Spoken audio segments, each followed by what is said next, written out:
Kapag natutunan mong mahalin ang sarili mo ng buo, nagbabago ang pananaw mo sa mundo. Hindi mo nahahabulin ang mga bagay na dati mong akalay makakapagbigay ng kasiyahan sa iyo, tulad ng atensyon, validation o pag-apruba ng iba. Sa halip, matututo kang magtiwala sa kakayahan mo, sa halaga mo bilang tao at sa mga prinsipyo mo sa buhay. Ang pagmamahal sa sarili ay hindi pagiging makasarili.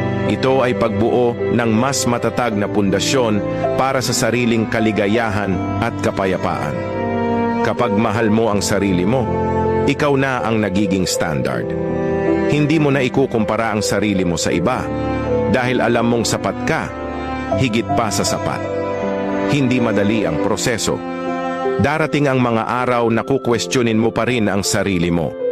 Pero sa bawat hakbang patungo sa sariling pagmamahal, unti-unting mawawala ang pangangailangan mo ng kumpirmasyon mula sa ibang tao. Kasi sa huli,